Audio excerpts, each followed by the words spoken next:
દર્શક મિત્રો, હું છું પરમાર અનિશા. તમે જોઈ રહ્યા છો લોક સામના ન્યૂઝ. તો જોયા આજના સમાચાર જૂનાગઢથી અમારા રિપોર્ટર ગોવિંદ હડિયા સાથે. જૂનાગઢ જિલ્લા પોલીસ દ્વારા સાયબર ક્રાઇમના ભોગ બનેલા નાગરિકોને રાહત આપતી એક સરાહનીય કામગીરી સામે આવી છે.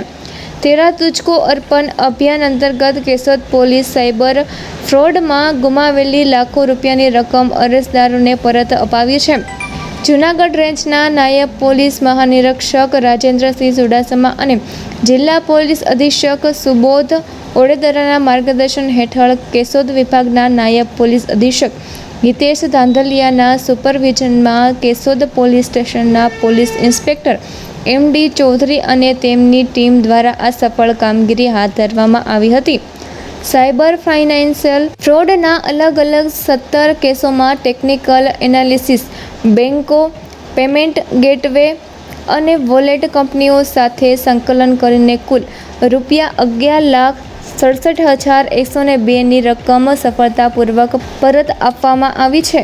રકમ પરત મળતા અરજદારોમાં ખુશીનો માહોલ જોવા મળ્યો હતો અને પોલીસ પ્રત્યે વિશ્વાસ વધુ મજબૂત બન્યો હતો.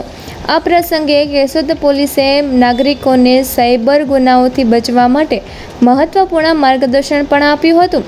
અજાણી લિંક પર ક્લિક ન કરવું, ઓટીપી, સીવીવી અને બેંક સંબંધિત માહિતી કોઈને ન આપવી તેમજ કોઈપણ પ્રકારના સાયબર ફ્રોડની ઘટનામાં તાત્કાલિક 1930 હેલ્પલાઇન પર ફરજિયાત નોંધાવવાની અપીલ કરવામાં આવી હતી.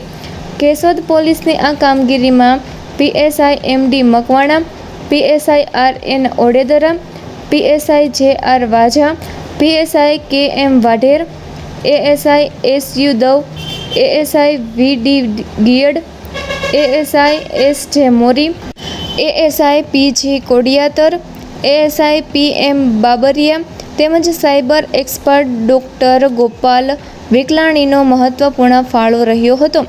જૂનાગઢ જિલ્લા પોલીસ સાયબર ગુનાઓને રોકવા અને નાગરિકોના નાણાં સુરક્ષિત રાખવા માટે સતત કટિબદ્ધ હોવાનું ફરી એકવાર સાબિત થયું છે.